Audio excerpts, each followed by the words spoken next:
અમદાવાદ શહેરના વાતાવરણમાં અચાનક જ પલટો આવ્યો છે। અમદાવાદ શહેરમાં તેજ પવન સાથે ધોધમાર વરસાદ પડ્યો છે। અમદાવાદના વિવિધ વિસ્તાર જેમ કે પ્રહલાદનગર, શ્યામલ, સેટેલાઇટ વિસ્તારમાં વરસાદ, આ સાથે ઇસ્કોન, રામદેવનગર અને જોધપુર ચાર રસ્તા વિસ્તારમાં પણ વરસાદ, માનસી સર્કલ, બોડકદેવ, જજીસ બંગલો વિસ્તારમાં વરસાદ, પકવાન, એસજી હાઈવે, ગોતા વિસ્તારમાં પણ વરસાદ। તો અમદાવાદના પશ્ચિમ વિસ્તારના દ્રશ્યોમાં આપણે બતાવી રહ્યા છીએ। આ સાથે અન્ય વિસ્તારની વાત કરીએ તો Sola, science city, SP ring road વિસ્તારમાં પણ વરસાદ પડ્યો છે। બોપલ, ઘુમા, શેલા, શીલજ વિસ્તારમાં પણ વરસાદ। અમદાવાદ શહેરમાં અનેક ઠેકાણે વૃક્ષો ધરાશાયી થયા છે। પ્રહલાદનગર, જજીસ બંગલો વિસ્તારમાં પણ વરસાદ। શહેરમાં અનેક સર્વિસ રોડ કે જ્યાં રોડ ઉપર અત્યારે પાણી પણ ભરાયા હોવાની જાણકારી પ્રાપ્ત થઈ રહી છે। તેજ પવન સાથેના વરસાદથી વાહન ચાલકો પરેશાન। અમદાવાદની સાથે ગાંધીનગરમાં પણ વરસાદ શરૂ થયો છે। જે રીતની જાણકારી હાલ પ્રાપ્ત થઈ રહી છે, ગાંધીનગરમાં પણ વરસાદની શરૂઆત થઈ ચૂકી છે। અમદાવાદ શહેરના વિવિધ વિસ્તારમાં જે હાલ સ્થિતિ છે તેના દ્રશ્યોમાં આપણે બતાવી રહ્યા છીએ। એક તરફ વૃક્ષો ધરાશાયી થયા છે તો બીજી તરફ અત્યારે વરસાદ જે રીતે પડી રહ્યો છે, વરસાદની તીવ્રતા પણ વધુ છે। આ સાથે પવન પણ તેજ ગતિથી ફૂંકાઈ રહ્યો છે। અમદાવાદ અને ગાંધીનગરમાં આ પ્રકારની સ્થિતિ, ગાંધીનગરમાં પણ વરસાદ શરૂ થઈ ચૂક્યો છે। તો એકાએક પલટો આવ્યો અને ત્યારબાદ આ પ્રકારની પરિસ્થિતિનું નિર્માણ થવા પામ્યું છે। અલગ અલગ દ્રશ્યોમાં આપણે બતાવી રહ્યા છીએ કે હાલ જે પ્રમાણે વરસાદની સ્થિતિ છે, આ વરસાદની સ્થિતિને કારણે સામાન્ય જનજીવનને તેની અસર। હવામાન નિષ્ણાંત અંબાલાલ પટેલ આપણી સાથે ફોન લાઈનથી જોડાઈ ચૂક્યા છે। અંબાલાલ કાકા, સ્વાગત છે આપનું અસ્મિતા ન્યૂઝમાં। હાલ આ જે પ્રકારે વરસાદ પડી રહ્યો છે, આ વરસાદ પડવાનું મુખ્ય કારણ શું છે?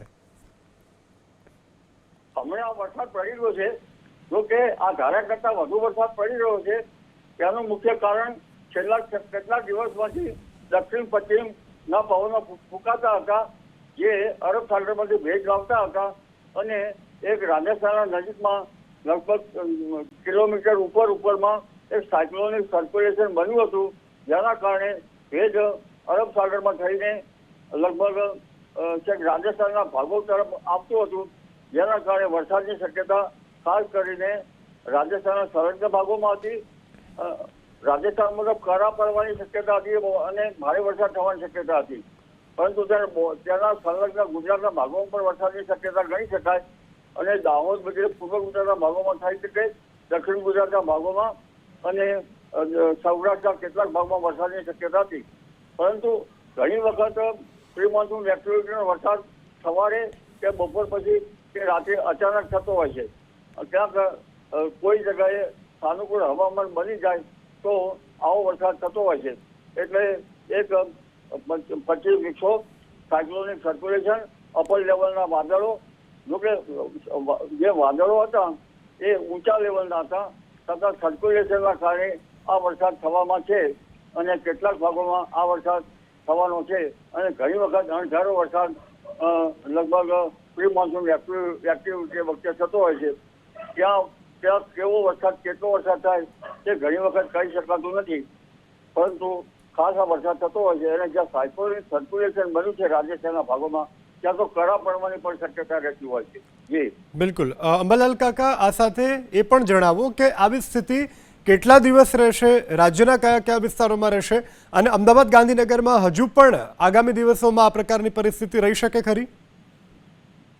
હજુ જળદાયક નક્ષત્ર નાળીમાં ગ્રહો છે, એટલે રાજ્યના ભિન્ન ભાગોમાં વરસાદ થવાની શક્યતા રહે છે, કારણ કે તારીખ 7, 8માં પણ આવા યોગો છે। એટલે હવે બપોર પછી અથવા રાત્રિના ભાગમાં કાં તો વહેલી સવારના ભાગમાં જ્યાં એકાએક ભેજ વધી જશે ત્યાં આવી શક્યતા રહેતી હોય છે અને આવી શક્યતા લગભગ પ્રી મોન્સૂન એક્ટિવિટી વખતે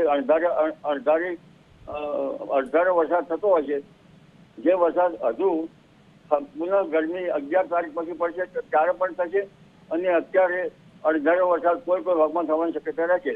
જોકે વાદળો ઉપલા લેવલના નહોતા, પણ આટલો વરસાદ થવાની શક્યતા ગણી શકાતી નહોતી, પણ સાયક્લોનિક સર્ક્યુલેશન અને અરબ સાગરનો સતત ભેજના કારણે આ વરસાદ થવામાં છે એવું મારું માનવું છે।